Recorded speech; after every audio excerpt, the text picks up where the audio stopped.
All right, let's get started. Thank you once again for joining us. My name is Will Penfield. On behalf of Everbridge, I'm excited to present this webinar, Severe Weather Preparedness, a look at the 2016 tornado season. In this webinar, our presenters will discuss and examine the forecast for tornado season 2016, an overview of WDT, and how Everbridge can help your organization with severe weather alerts. After the session, we will have a 10-minute question and answer session with our speakers. As a reminder, you can submit questions at any time during the webinar. You may send your questions by typing in the open text field in the questions panel and sending your question to all panelists. If time runs out before your question is asked, we will try to follow up with you after the webinar. Links to the recording of today's webinar and slides as well will be available on our blog within a few days of today's session.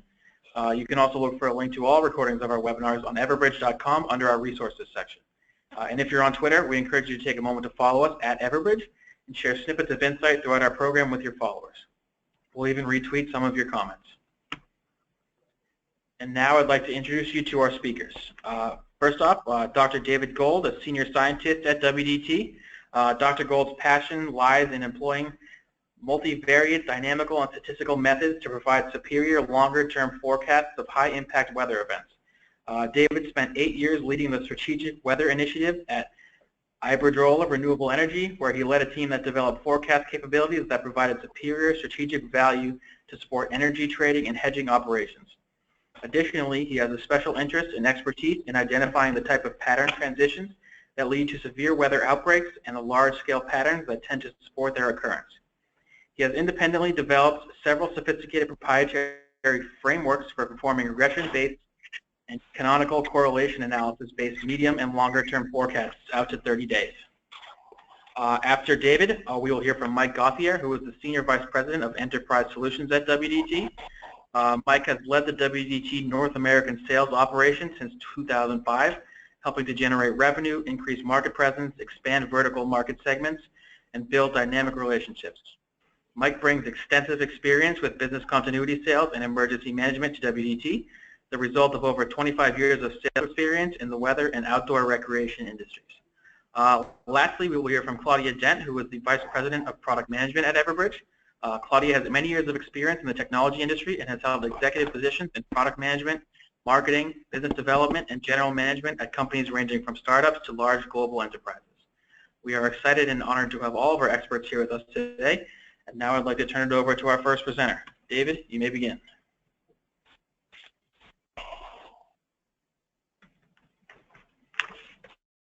Okay, that should unmute me. Thank you very much, Will. I appreciate the intro. We have a fair bit to cover today. See if I've got control here.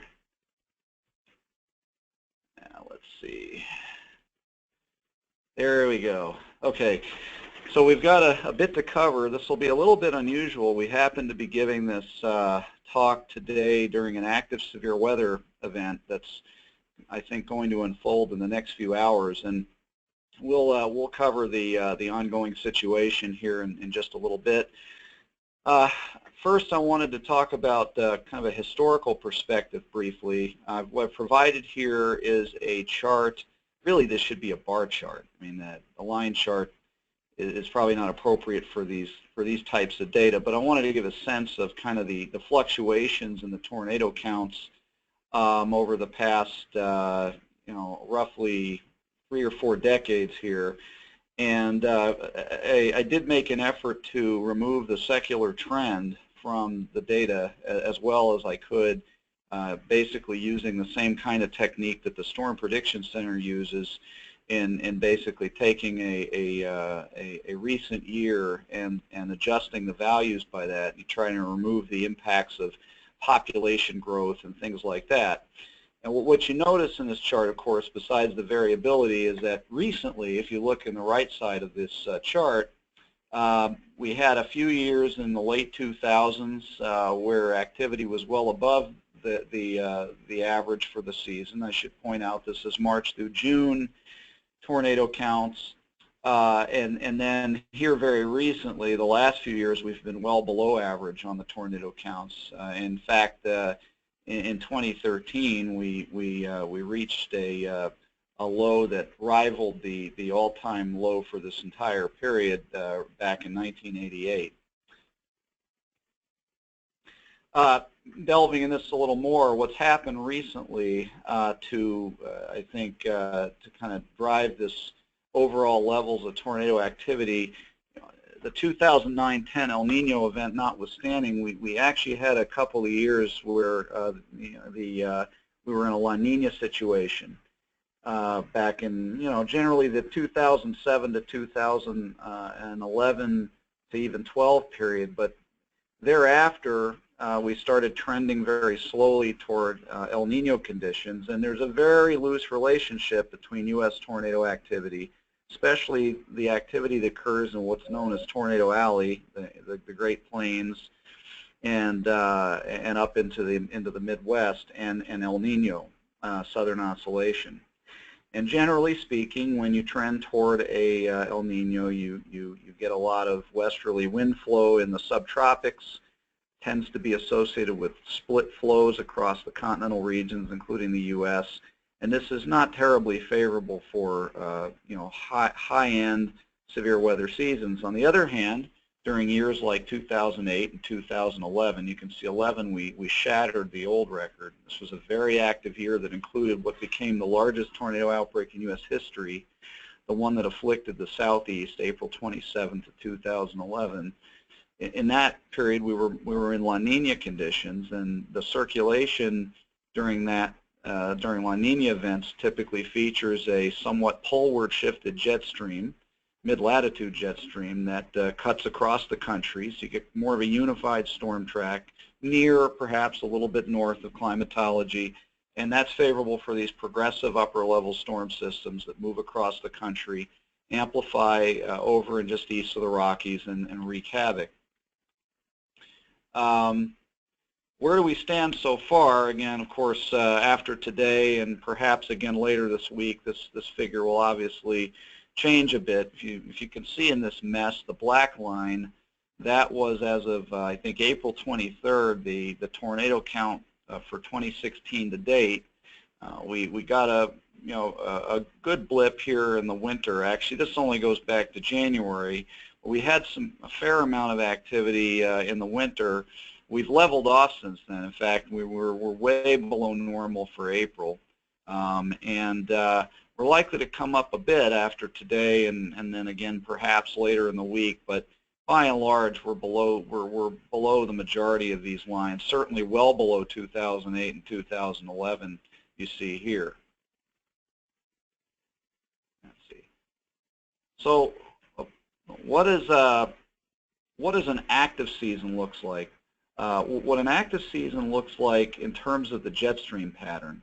What I did here is I basically took the most active tornado seasons of the past few decades, I think going back actually to the 1980s, and I subtracted from those the least active pattern in terms of overall tornado numbers.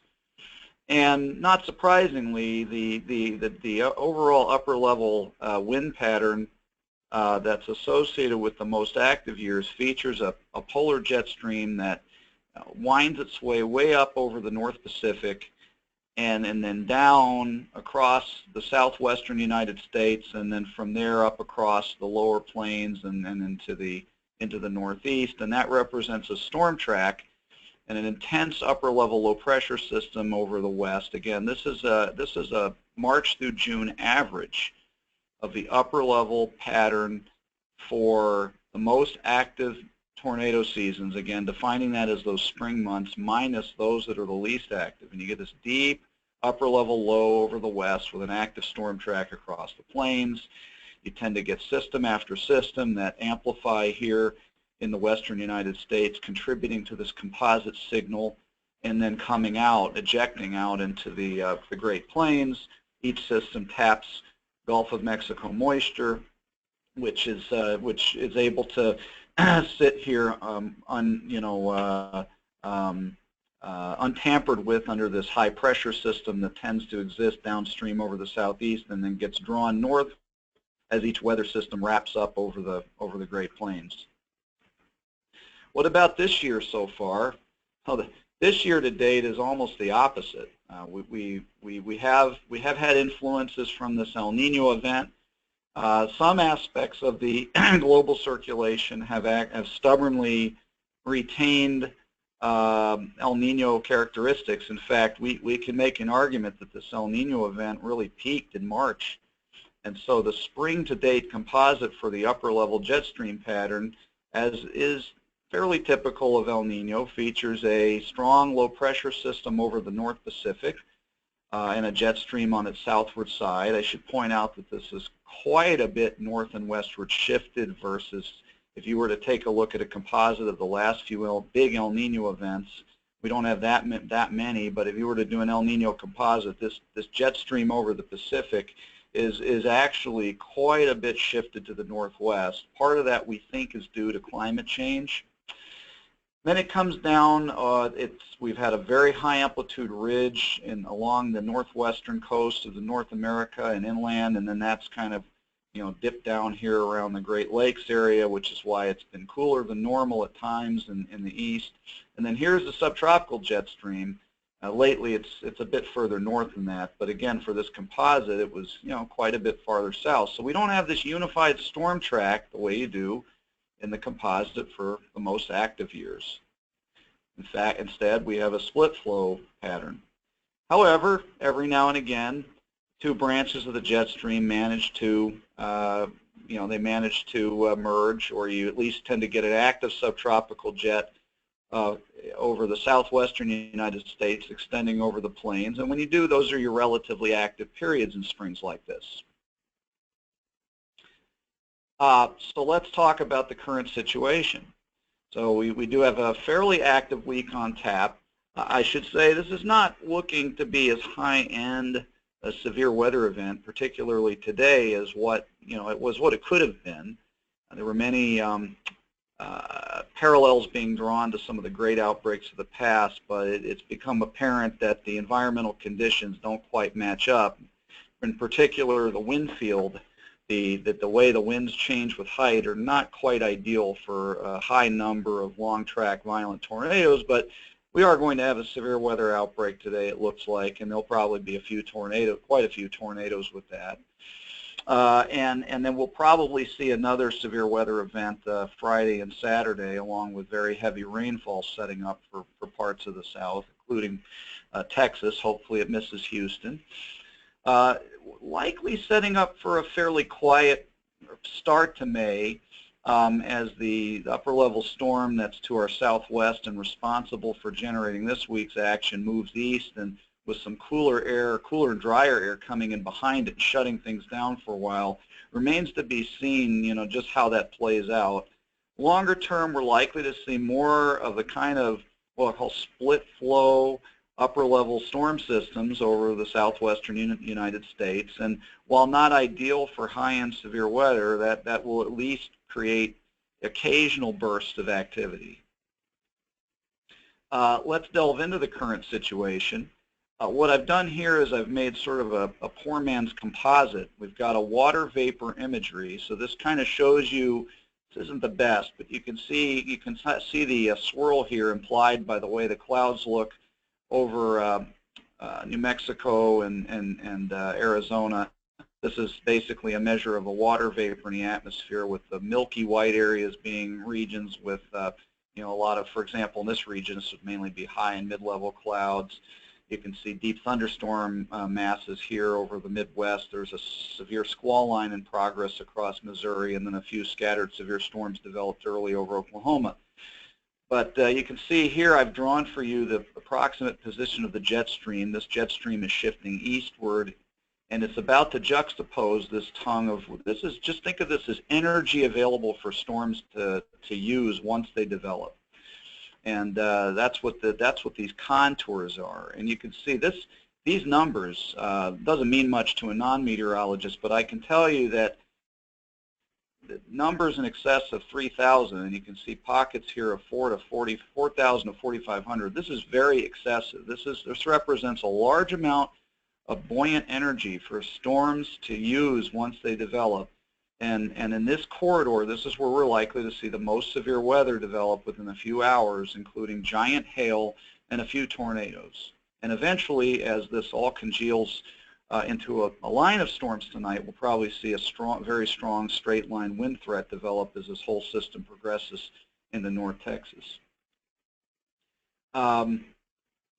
Correspondingly, the Storm Prediction Center has issued the appropriate outlook, I think. They've got a moderate risk, the highest risk being simply high, and this is their categorical severe weather threat. And you can see it pretty well lines up with what I was showing you is, the area where all this energy is accumulated. And not surprisingly, that corresponds to where they've issued their highest probability of tornadoes and their highest probability of very large hail. Hatched areas mean probabilities that are rather large compared to climatology for high-end severe weather. So they've issued a 10% or greater threat for significant tornadoes in this hatched area, and then a 10% or larger chance for 2-inch hail or greater, with an overall hail threat of 45%, which I think it's almost certain there's going to be large hail and at least a couple tornadoes. And then this one system lifting out today is part of a larger scale storm system, and through which smaller scale systems are going to come out. This is what the models are predicting for the jet stream configuration Friday, again overspreading the southern plains with strong southwesterly flow aloft up near where airplanes fly, and that will interact with an ever-present pool of very deep and rich tropical moisture to create again the conditions for significant severe weather possibilities Friday, shifting east Saturday. Remains to be seen just how high-end these threats are. I mean, as we've seen even with this event, expectations can change very radically in just a few days, since a lot of subtle details have to come together just right to produce a high-end threat. But at least some severe weather, including large hail tornadoes, seems quite likely Friday and into Saturday, with a very heavy rain threat as well, materializing over parts of Texas, Louisiana, and Oklahoma. Longer-term balance of the season. Some of you may have heard of recent efforts to try to come up with a fairly simple way of connecting what's happening with the jet stream to longer-term tornado prospects. This is using something known as the global wind oscillation. This particular data set is one that my colleague Ed Berry and his research partner, who's now retired, Klaus Weichmann, they actually created this as a way of representing variations in the, very crudely speaking, the overall amount of westerly wind flow in the global atmosphere. And the biggest contribution from this is in the subtropics. So generally speaking, in an El Nino event, the global wind oscillation would tend to reside up here. And this is a very confusing looking chart, and I don't want to get too much into details, but suffice it to say, in the upper part of the chart, if this line is moving around and doing loops in the upper part of the chart, that represents a state where there's a lot of westerly wind flow, particularly in the subtropics, generally between about 20 degrees north and 30 degrees north. And that has been the case this year, certainly, with and then that's a big part of that's El Nino. Now, since early March, which is this red trace, this whole evolution, all these loops go counterclockwise, and you can see that from March until the present date, we've sort of slowly moved down, meaning we've slowly removed westerly winds from the global and the subtropical atmospheres, but we haven't eliminated them. Now, in a La Nina event, what you would see is you would tend to see the opposite. You tend to see this measure make loops down here. And Victor Gensini, a professor at College of DuPage that we're now collaborating with, he showed something that we kind of instinctively knew all along, which is when this index makes a trace through this part of the diagram here, meaning when processes are acting to rapidly remove westerly flow, or really this is atmospheric angular momentum, but it's a good proxy for the overall amount of westerly wind flow in the global subtropical atmosphere. When processes are removing that, you tend to get a situation where the mid-latitude jet stream collapses and forms that big trough in the southwest that active season composite I showed back on slide 2. You tend to get that kind of pattern set up. But it's a very, very loose relationship. It's very noisy. It's very messy. And the takeaway from this graph is that this is where we are right now. We've only slowly removed westerly wind flow, but it's not completely going away. And we may just kind of loop around here in a situation that favors some residual lingering westerly wind flow lingering in the subtropics. What does that look like in terms of a weather map?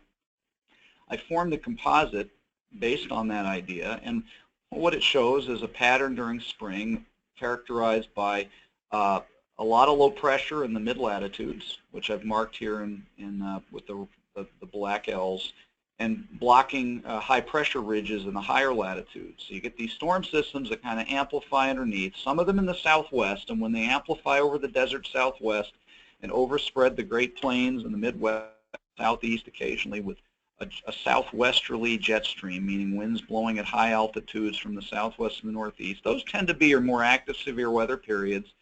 But then inevitably these systems move along and you get cool and dry air fluxing toward the Gulf of Mexico behind them, and then you shut down for a while.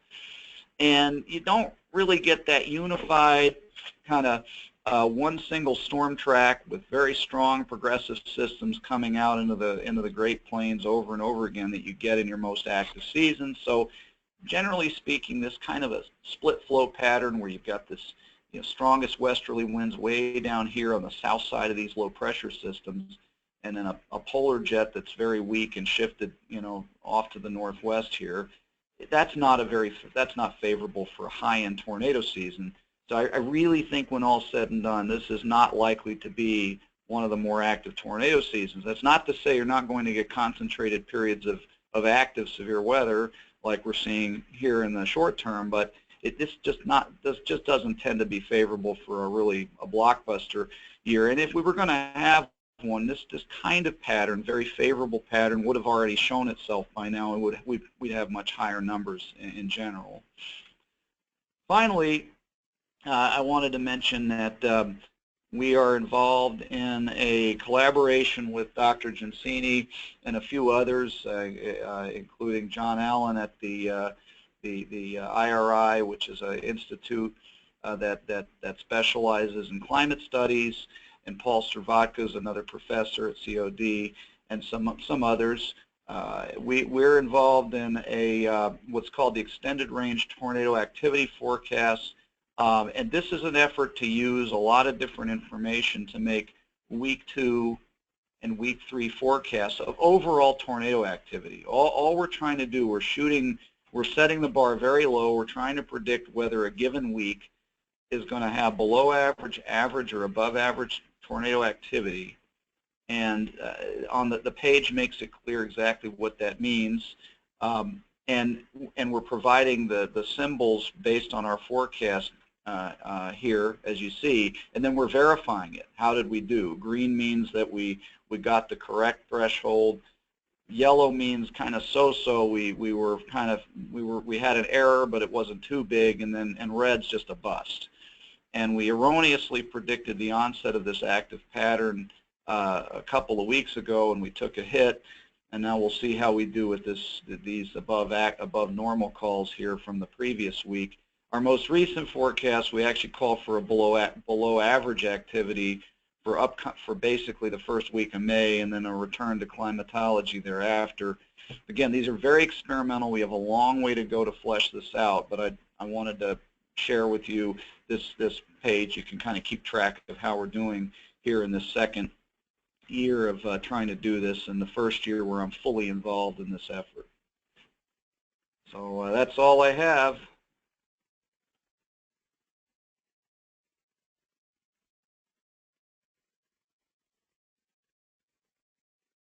So this is Mike Gauthier. I'll be taking over at this point to discuss some of the protocols we have for site-specific situational awareness and management of severe weather for your locations or locations that are germane to you. Will, if you could turn things over to me, that'd be great. Thank you.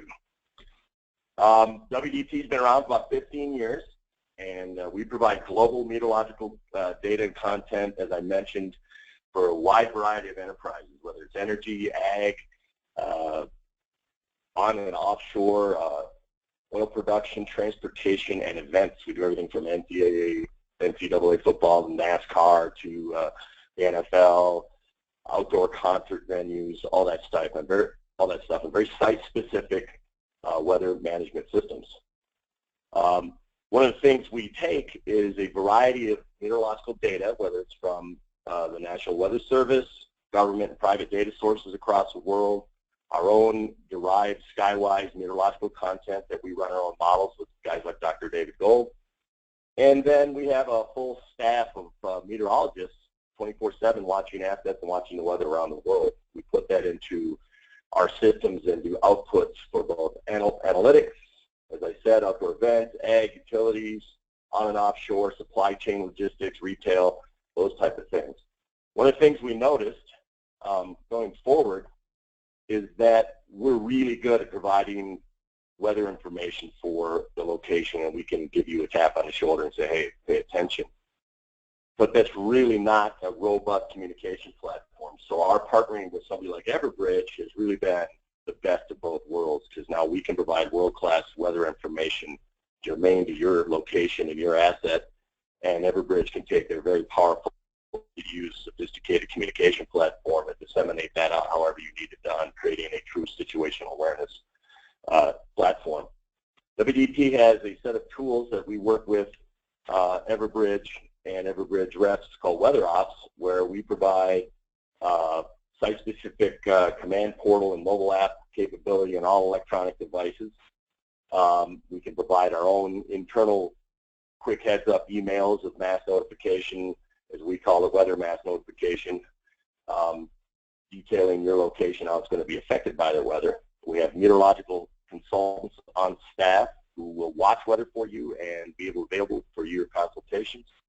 And we provide our products via an API that people can ingest inside their own platforms. So I wanted to take you through a concept of situational awareness that we refer to as our forecast funnel. So going out as many days as we can, in this case it's just 7 days, but we can go out a little farther than that. We take a look at what's coming up in the future, germane to a location, and we'll start it by providing 7-day planners, hazardous weather outlooks, 2-day weather checks, and I'll go through these real quick, storm advisory and alerts all the way up to the day of the event. The nice thing about what we do is that broad geography and time gets closer defined. We start escalating the amount of communication with you so that you're very, very aware of what's about to befall your location. We also allow you to customize the alerts and the forecasts for your particular area. What might be a threat in one area of the country is not a threat in others. And so the tools are very sophisticated we will work with you to help you determine what is specific and what can really affect your location as opposed to other parts of the world.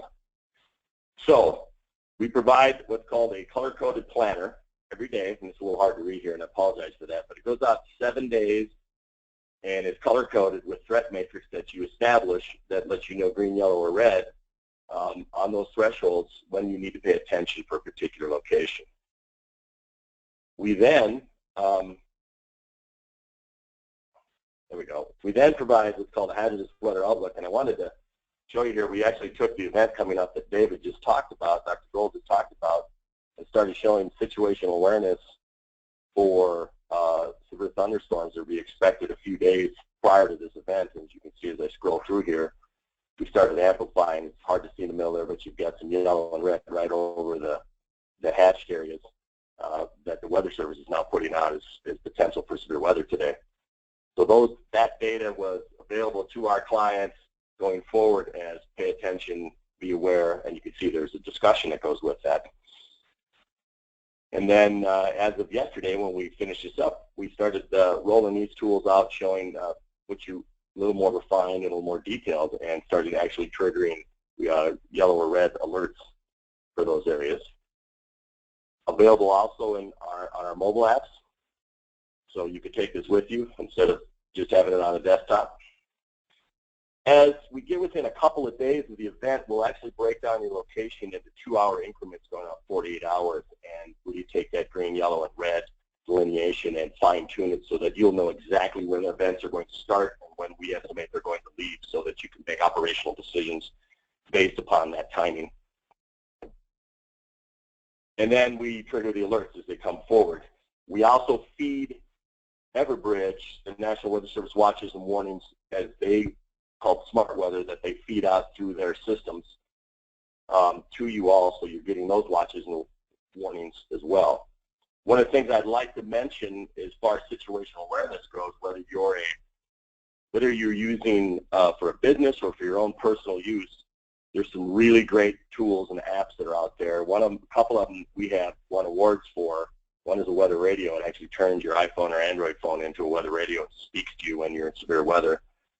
We have won awards for that one, and we recently just won a very large award for our professional radar called Radar Scope. If you don't have this, you should put this in your hand as well. It's absolutely used by the best meteorologists in the marketplace. So I will just leave it from here and turn it over to Everbridge, and then be ready for questions.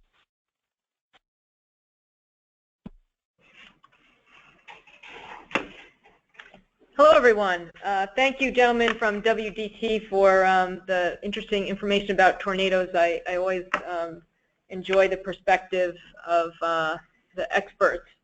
I also want to spend some time talking about how Everbridge partners with WDT to deliver you automation around your weather alerts.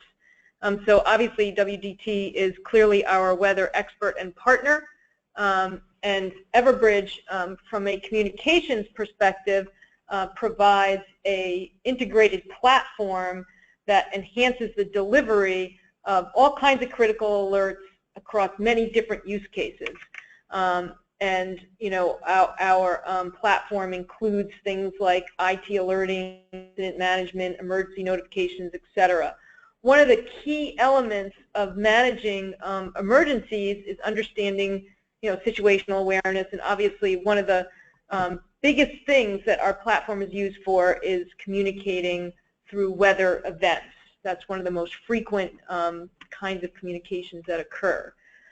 So leveraging WDT's expertise, we automate our weather notifications with a product called SMARTWeather that enables you to look at a universe or a map and drive you know, smart weather alerts, whether that's automated or rules-based or drawn manually with polygons in the map. We enable you to do all of those things, and I'm going to step you through what some of that functionality looks like.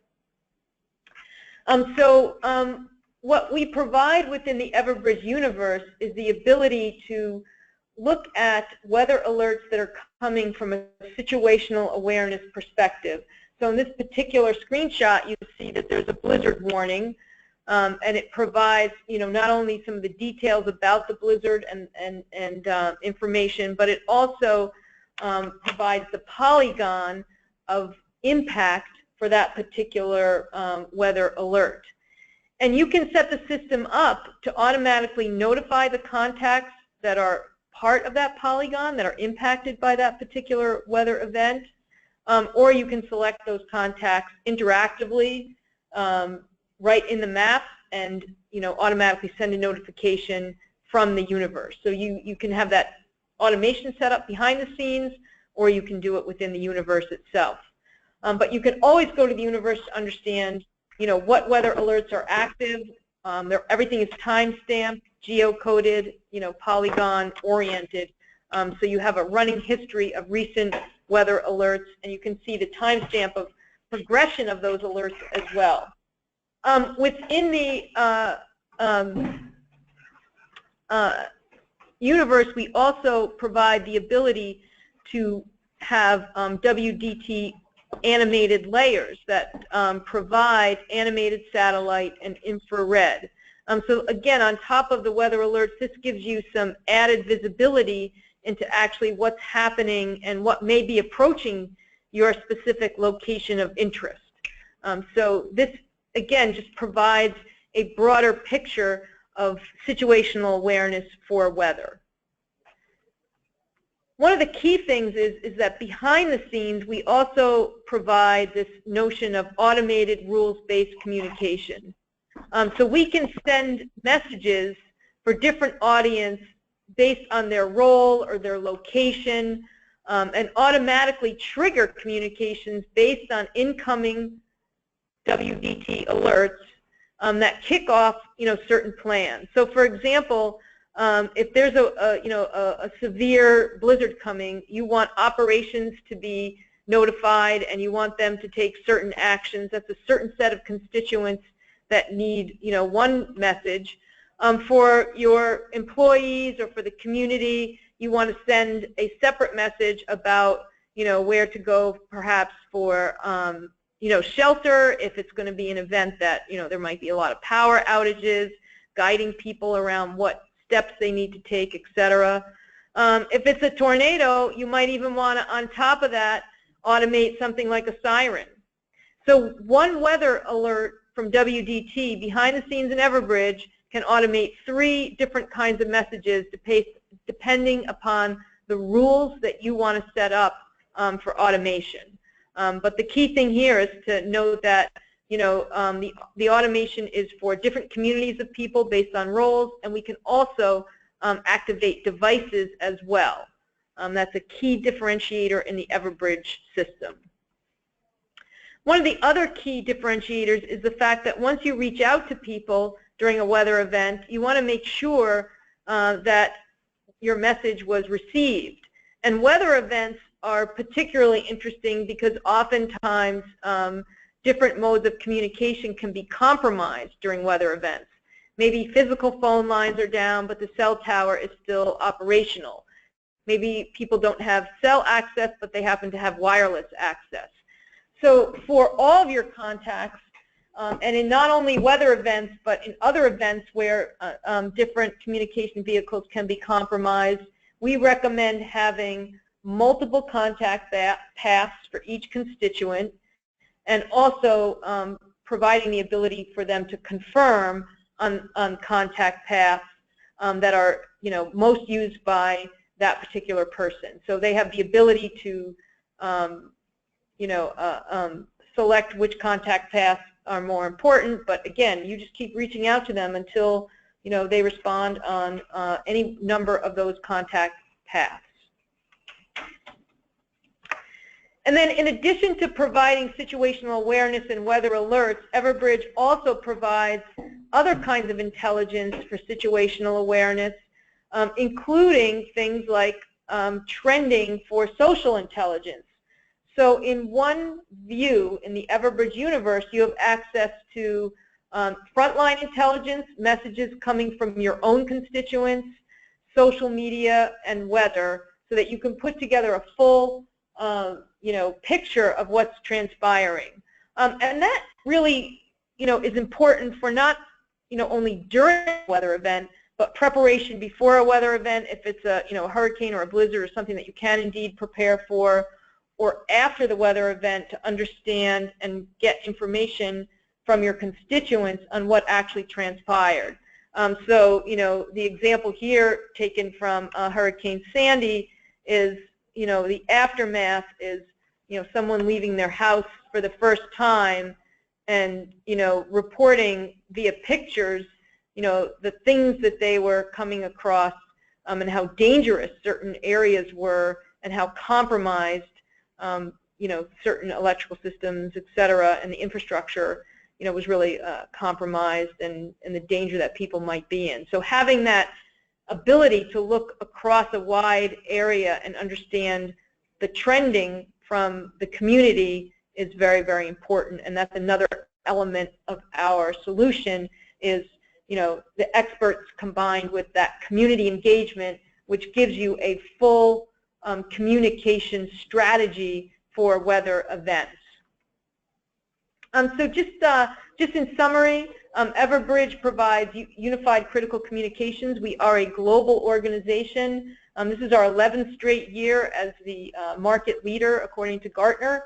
And one of the key elements of Everbridge is not only the richness of our capabilities, but the reliability and scalability of our systems. You know, we send over 1 billion messages per year, and we have about 100 million contacts that we manage in our database.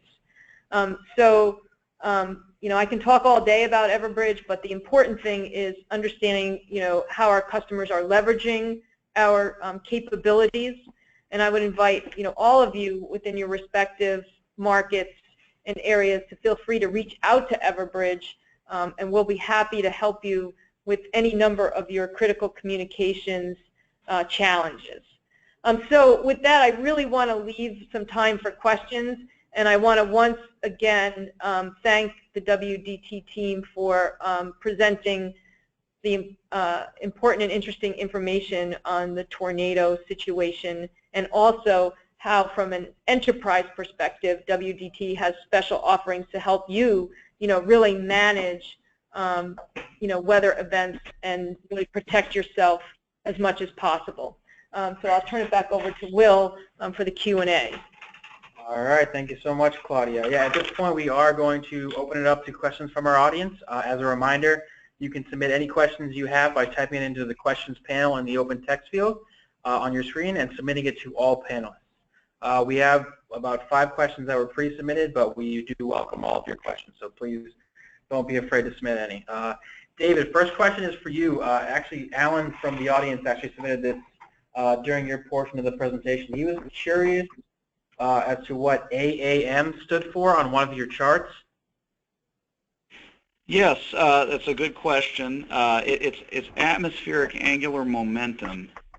Without getting into the weeds, it's basically a proxy for the amount of westerly wind flow in the global or the zonal mean. Meaning, basically, it's related to the strength of the jet stream, and in particular, the jet stream, when it's shifted farther south than climatology and stronger than climatology, that quantity, AAM, tends to be higher, and vice versa. All right, thank you, David. Next question is for you, Claudia. Do you recommend any best practices for communicating with staff during severe weather, for example, frequency of messaging and length of messages? Yes. As a matter of fact, we have a number of best practices that we recommend. The first is around, you know, the multiple vehicles to reach people, so having multimodal communications is key.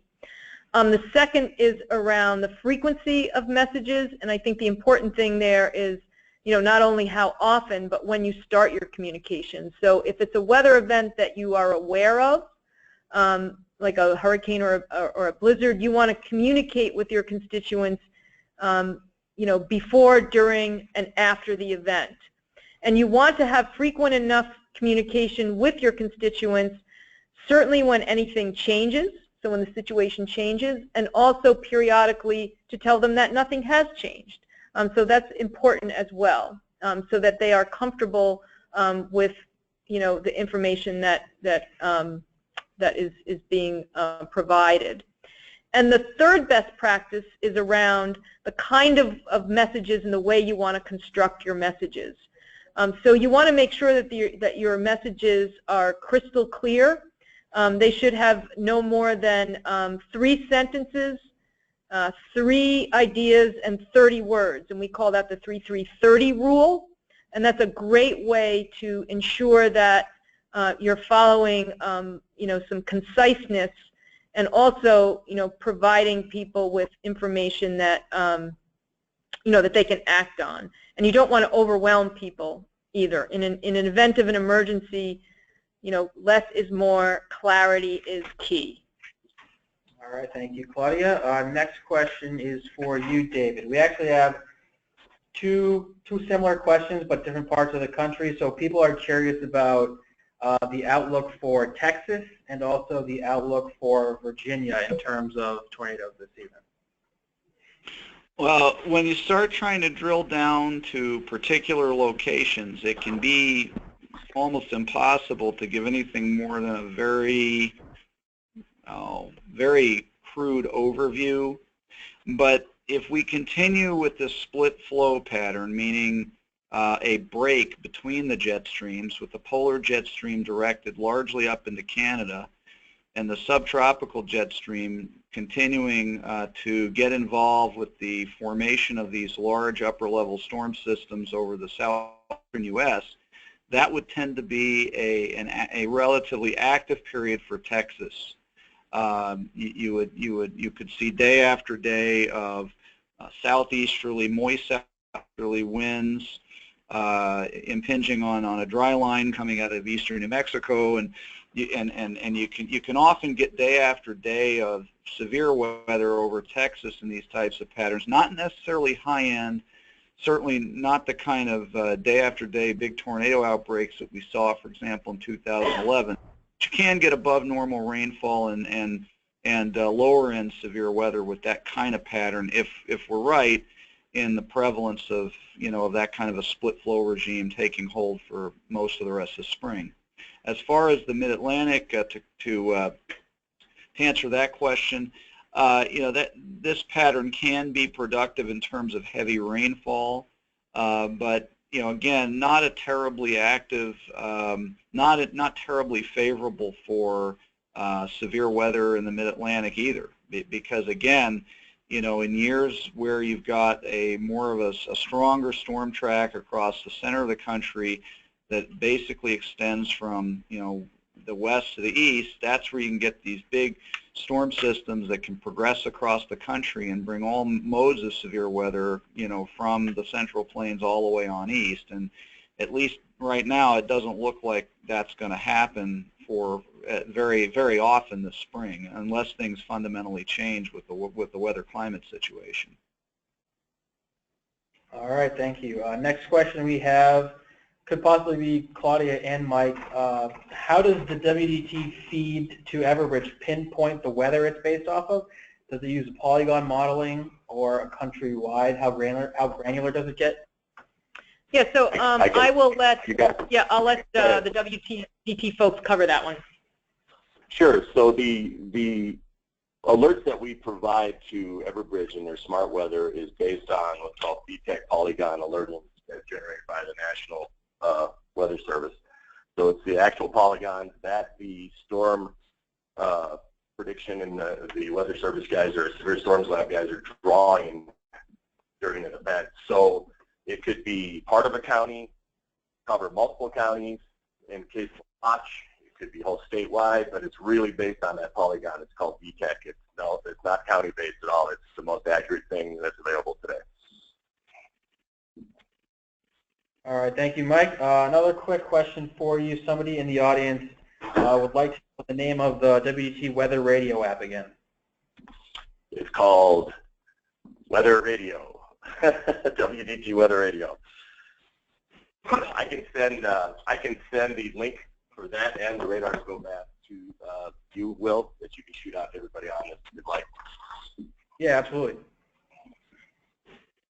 All right, we got one more question here for you, Claudia. For general office locations, what is the time frame that other Everbridge clients feel is appropriate to share weather hazard information, from 6 a.m. to 6 p.m. or something different? Yeah, so that's a great question.